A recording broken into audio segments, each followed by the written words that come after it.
Hello everyone and welcome to the third video of the Icarus showcase series. It's been a while, it's been almost 5 months since last video, I think. I don't actually remember.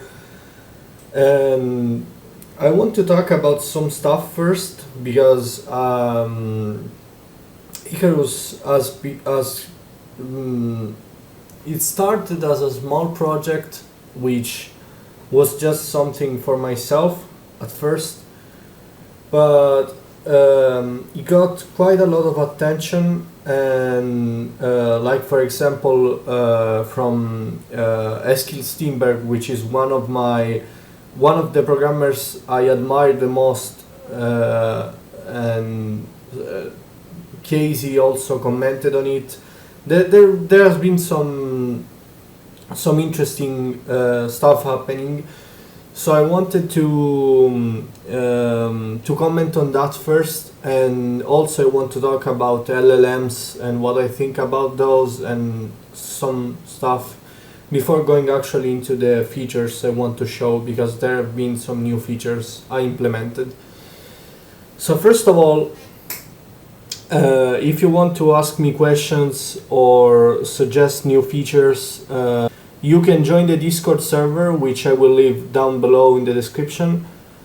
And that's the first thing. The second thing is LLM usage, because a lot of people have asked me how much code has been generated by AI agents in Icarus. So what I got to say about that is that especially in the first time, 2024, 2025, around that period of time, I have used some kind of agentic coding things.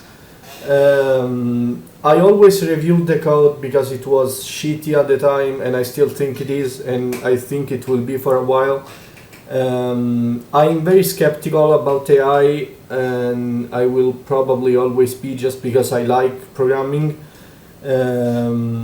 But just to get that out of the way, I have used a bit of AI in Icarus, especially at the beginning, and I can frankly say that it has, first of all, only caused me problems I had to fix later. It messed up the code most of the time. There's been a lot of time where I had to clean up a bunch of duplicated code and that sort of thing.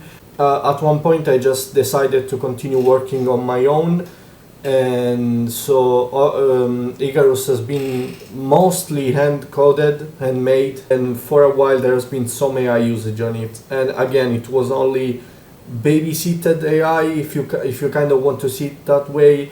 I always reviewed the code, I always changed it, I always manipulated it in some way.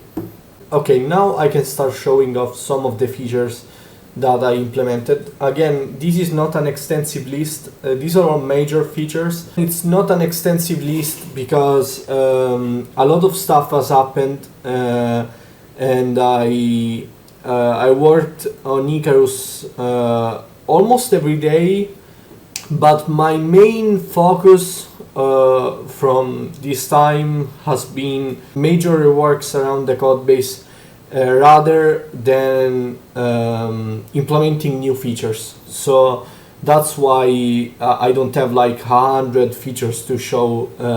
I actually am against that type of thing, because implementing 1,000 billion things at once and then having to fix bugs in each one of them is worse than implementing 2 features and making them very, very good.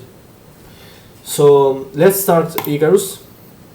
And first of all, here you can see the first feature right away, which is the interface is a bit different. And this is because I have implemented a better zooming. So for example, I can zoom with Ctrl and plus or Ctrl and minus. I can zoom in and out, and you can see it can zoom really far and it still looks beautiful. And that's the first thing. So there's been for a while Icarus had a fixed zoom level, and you could only change the font size, which is something I really didn't want, because for some scenarios people prefer to have really dramatic zooming levels, which is again, it's a choice. So I wanted to allow that choice to be made on the user side. So yeah, that's the first thing. Then we have, let me see. Oh yeah, okay, so let's write a simple program. I'm actually gonna zoom out a little bit. I'm gonna write a simple console application. Second thing, we have support for, well, first of all, before there was support only for MSVC and TCC, which are the two compilers it supported by default. Right now it supports GCC and Clang as well, so it will generate build scripts for Clang and GCC if you prefer to use those on Windows, like using Ming W or whatever. You can feel free to use those. So that's another feature. Let me create a project using MSVC because I don't have Clang on this machine. Okay, so first of all,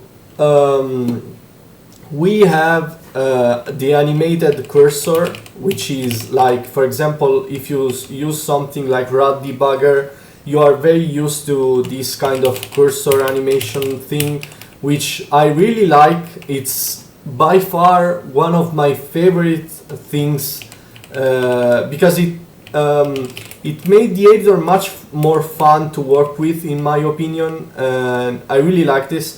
It's you can disable it here if you want like a normal cursor, but I will keep it enabled just because it's my own preference. So animated cursor, I showed it. Then you have, oh yeah, you have bracket matching. So if I go on, for example, on this bracket, it will show the closing bracket as well. It works for any type of bracket.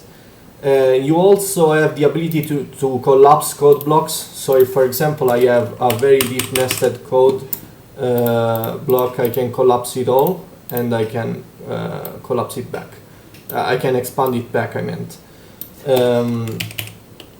And that's really nice because it means that you can, if you're working on a big file and you want to collapse a section, you can do that. Like you can do that in a lot of editors, and I wanted that functionality to be here.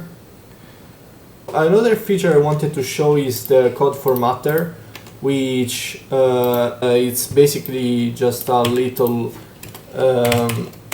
code formatter.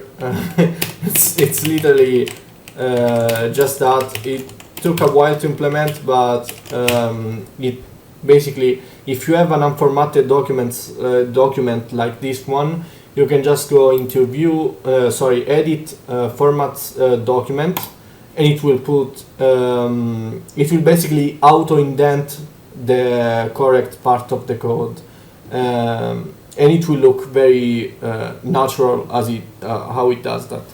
And I'm gonna open my pivot project, which is just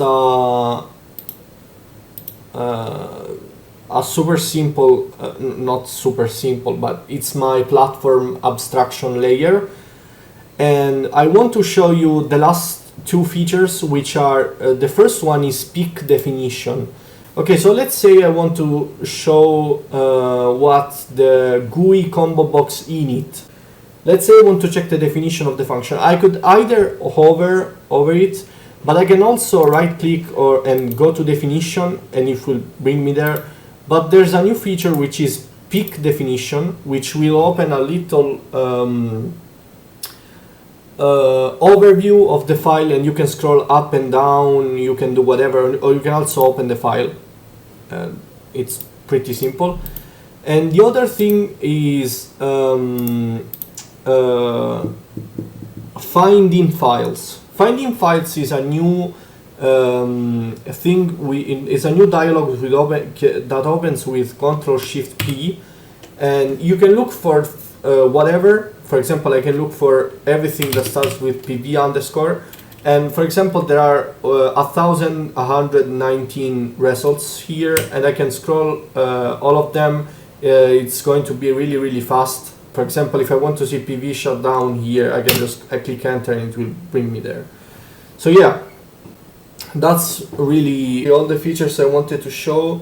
Again, I wanted to take some time to thank all of you who supported the project, because the support has been incredible. And even on Twitter, on the Discord server, I really appreciated a lot of the support I've been getting. So thank you so much. And yeah, I guess I'll see you in the next one.